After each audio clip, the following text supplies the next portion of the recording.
do you have a major difference with what he just said? No, actually, I think Senator McCain and I agree for the most part on these issues. Obviously, I disagree with this notion that somehow we did not forcefully object to Russians going into Georgia. I immediately said that this was illegal and objectionable.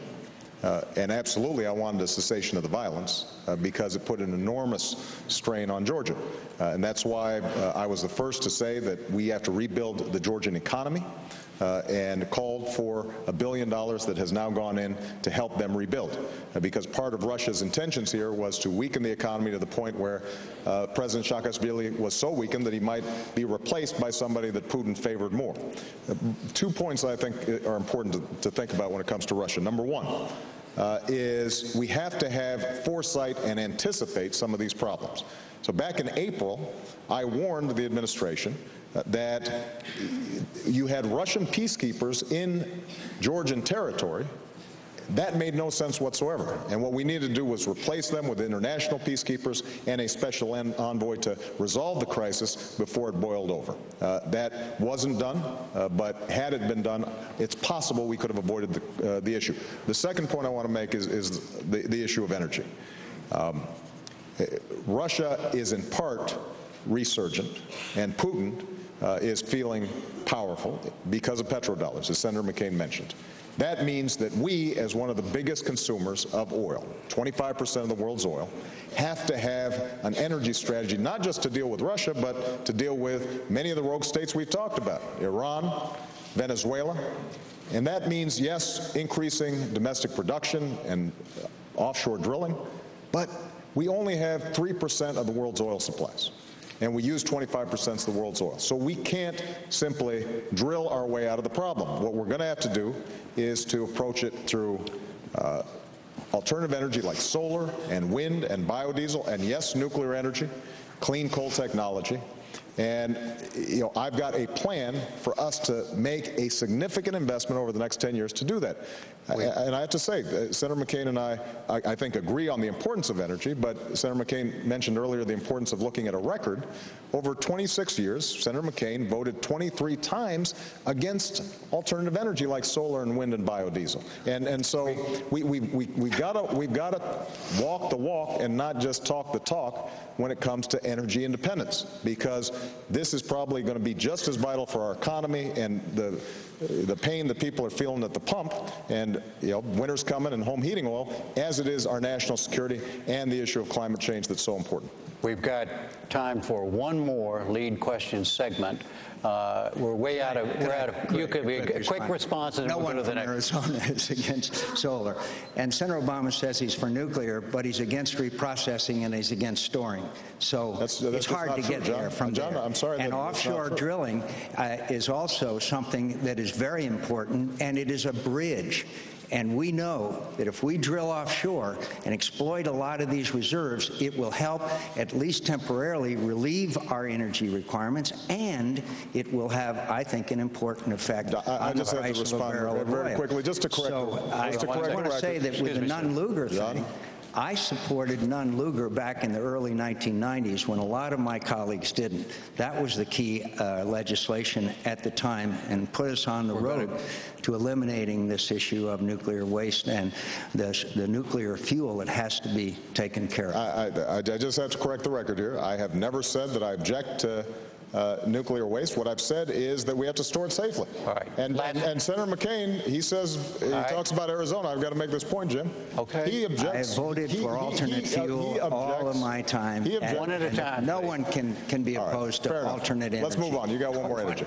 You got one more question. Last lead question. You have 2 minutes each, and the question is this, beginning with you, Senator McCain. What do you think the likelihood is that there would be another 9/11 type attack on the continental United States? I think it's much less than it was the day after 9/11. I think that we have a safer nation, but we are a long way from safe. And I want to tell you that one of the things I'm most proud of, among other, because I have worked across the aisle. I have a long record on that, on a long series of reforms. But after 9/11, Senator Joe Lieberman and I decided that we needed a commission. and that was a commission to investigate 9/11 and find out what happened and fix it. And we were opposed by the administration, another area where I differed with this administration. And we were stymied until the families of 9/11 came, and they descended on Washington, and we got that legislation passed. And there were a series of recommendations, as I recall, more than 40.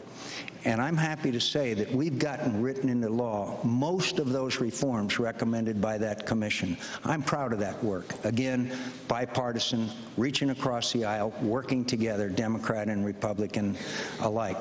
So we have a long way to go in our intelligence services. We have to do a better job in human intelligence, and we've got to make sure that we have people who are trained interrogators so that we don't ever torture a prisoner ever again. We have to make sure that our technological and intelligence capabilities are better. We have to work more closely with our allies. I know our allies, and I can work much more closely with them. But I can tell you that I think America is safer today than it was in 9/11. But that doesn't mean that we don't have a long way to go. And I'd like to remind you also, as a result of those recommendations, we probably had the largest reorganization of government since we established the Defense Department. And I think that those men and women in those agencies are doing a great job. But we still have a long way to go before we can declare America safe, and that means doing a better job along our borders as well. 2 minutes, Senator Obama. Well, first of all, I think that we are safer in some ways. Obviously, we've poured billions of dollars into airport security. We have done some work in terms of securing potential targets, but we still have a long way to go. We've got to make sure that we're hardening our chemical sites. We haven't done enough in terms of transit.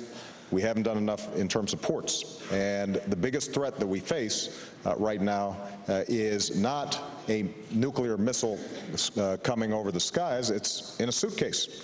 This is why the issue of nuclear proliferation is so important. It is the biggest threat to the United States is a terrorist getting a hands on nuclear weapons. And we are spending billions of dollars on missile defense.